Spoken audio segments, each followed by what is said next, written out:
استغفار جہاں گناہوں کی معافی ہے نا، وہاں یہ بہت سارے مسائل کے حل کی کنجی بھی ہے.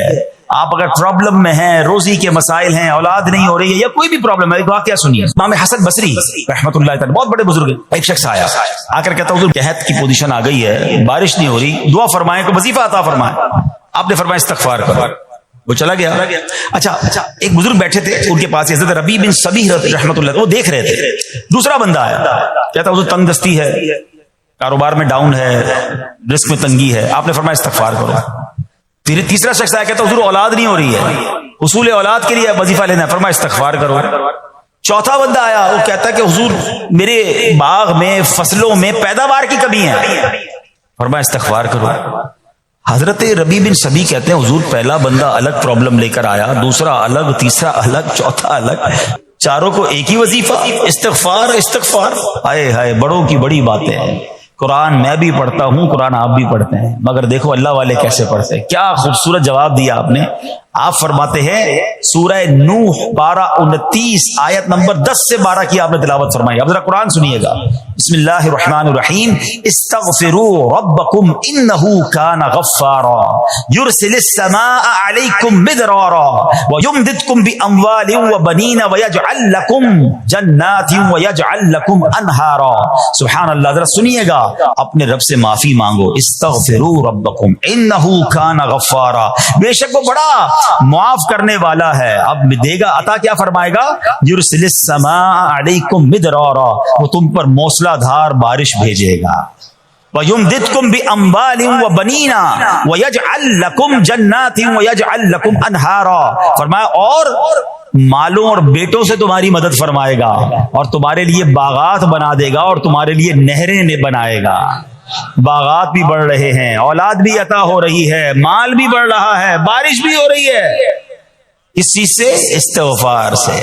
تو استغفار یہ آپ کے بہت سارے پرابلمز کا حل ہے، مسائل کا حل ہے.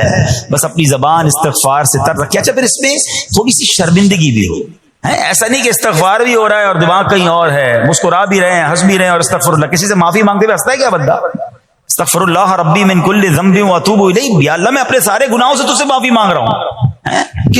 بہت سارے استغفار کے سیکھ ہیں. استغفر اللہ العظیم من کل ذنب عظیم. اے اللہ میں تجھ سے استغفار کرتا ہوں، وہ رب جو بہت عظیم ہے، اپنے سارے بڑے گناہوں سے میں استغفار کرتا ہوں. الگ الگ سیغوں سے اللہ کی بارگاہ میں استغفار کریں. ہو سکے تو کبھی گناہ یاد آئیں تو آنسو بھی بہ رہے ہوں، مگر یہ استغفار اللہ کو بڑا پسند ہے. آپ میں سے کئی ایسے مجھے نظر آ رہے ہیں جو والد ہوں گے یا بڑے بھائی ہوں گے. آپ کا کوئی چھوٹا بیٹا یا چھوٹا بھائی ہو اور بیمار ہو جائے، اس کو بخار ہو جائے، گلا خراب ہو جائے، اور وہ رونے لگے. آج کل ویسے بھی سیزن ہے کہ ابو میں نے آئس کریم کھانی ہے، میں نے ٹھنڈا شربت پینا ہے. اچھا بتائیے آپ اسے ٹھنڈا شربت پلائیں گے؟ وہ رو رہا ہے آپ کے سامنے، آئس کریم کھلائیں گے اسے؟ جواب دیجئے. نہیں، وہ رونے دیں گے آپ اس کو. آپ کا ایک دوست برابر میں بیٹھا ہو اور کوئی کہے یار کیسے ظالم ابو ہیں، بچہ رو رہا ہے، دے دینا اسے آئس کریم. تو آپ ایک جواب دیتے ہیں میں والد ہوں، مجھے پتا ہے اس کو کب کیا دینا ہے. ایسا ہی ہے نا. اب ذرا دل پر ہاتھ رکھ کے میرا جملہ سننا. تم والد ہو، تمہیں پتا ہے بیٹے کو کب کیا دینا ہے. میرے مالک کو نہیں پتا مجھے کب کیا دینا ہے. میں رو رہا ہوں، میں گڑ گڑا رہا ہوں، میں تڑپ رہا ہوں، نہیں دے رہا. ارے یہی بہتر تھا. ہو سکتا ہے کہ میں جو مانگ رہا ہوں مجھے مل جاتا تو وہ میرے لیے اور برا ہوتا. علماء کہتے ہیں کسی کا امیر ہونا اس کے لیے اچھا ہے، کیونکہ وہ غریب ہوگا تو وہ ایمان سے متزلزل ہو جائے گا. کسی کا غریب ہونا اس کے لیے اچھا ہے، کیونکہ اگر اسے مال دے دیا جائے گا تو اس کا ایمان چلا جائے گا، وہ غلط کاموں میں پڑ جائے گا. کسی کو اولاد دینا اس کے لیے اچھا ہے، اور کسی کو بے اولاد رکھنا اس کے لیے اچھا ہے. ہو سکتا ہے بیٹا ایسا ہونے والا ہو جو بڑا ہو کے باپ کو ہی مار کے گھر سے نکال دے. کہ ہم نے نہیں دیکھے ایسے واقعات؟ ایسی اولاد نہیں دیکھی جو ماں باپ کو قتل کر دیتی ہے؟ لوگ کہتے ہیں اس سے بہتر تو بچہ ہی نہ ہوتا.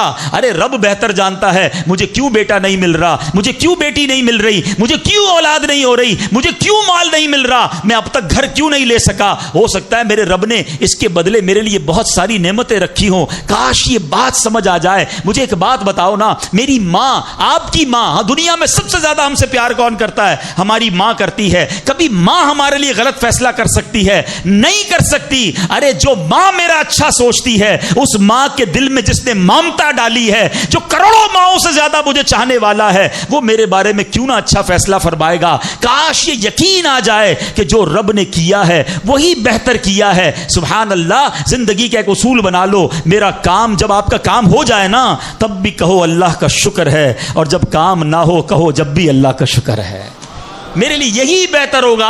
آپ مزے میں آ جاؤ گے، اللہ سے دوستی کر لو، اے میرے رب جو تو نے فیصلہ کیا میں اس پر راضی ہوں، آپ کسی ٹینشن میں نہیں رہو گے۔ ہمارا پرابلم پتہ ہے کیا ہے؟ ڈیفنس کے لوگ جانتے ہیں، کبھی گزرتے ہوں گے نا ڈیفنس کی گلیوں سے، یار یہ پلاٹ بہت اچھا مل رہا تھا، 4 سال پہلے یہ ریٹ تھا، میں لے لیتا، آج تو کتنی پرائس ہو گئی، یار وہ گاڑی 1 مہینہ پہلے لینے والا تھا، نہیں لی، گورنمنٹ نے پرائس بڑھا دی، یار یہ فیکٹری میں پہلے خرید لیتا۔ اسی ٹینشن میں رہتے ہیں، یہ کر لیتا وہ کر لیتا، ارے نہیں کیا، نہیں ہوا، وہی میرے لیے بہتر تھا، جو رب نے دیا وہی میرے لیے بہتر ہے۔ خدا کی قسم، جس دن اللہ پر بھروسہ سیکھ لیا، رب سے دوستی کر لی، رب کے فیصلوں پر اطمینان تمہیں حاصل ہو گیا، زندگی کے بہت سارے غم ختم ہو جائیں گے، جو بھی ہوگا وہ رب کی طرف سے ہے۔ ارے جب حضرت ابراہیم آگ میں ڈالے جا رہے ہیں، جبریل امین آ کے پوچھتے بتاؤ اے ابراہیم تمہاری کوئی مدد کر سکتا ہوں، کوئی حاجت ہے؟ فرماتے مجھے کوئی حاجت نہیں۔ کہا اللہ سے تو کہہ دو کہ رب دیکھ رہا ہے، اس کا دیکھنا میرے مانگنے سے بہتر ہے۔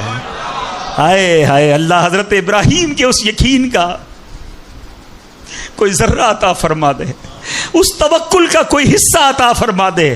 باتیں تو ہم بڑی بڑی کرتے ہیں، مگر جب سر پہ پڑتی ہے، جب کوئی مشکل آتی ہے، پھر ہمارا یقین ہل جاتا ہے۔ اللہ مجھے بھی اور آپ کو بھی اپنی سچی محبت عطا فرمائے، سچا یقین عطا فرمائے، سچا بھروسہ عطا فرمائے، اور یقین کریں جس دن رب پر بھروسہ مل گیا، آپ کی مشکل، آپ کی غم کی آگ باغ بننا شروع ہو جائے گی، آپ کی مشکلیں آسان ہونا شروع ہو جائیں گی۔ یا نبی سلام علیکہ، یا رسول سلام علیکہ، یا حبیب سلام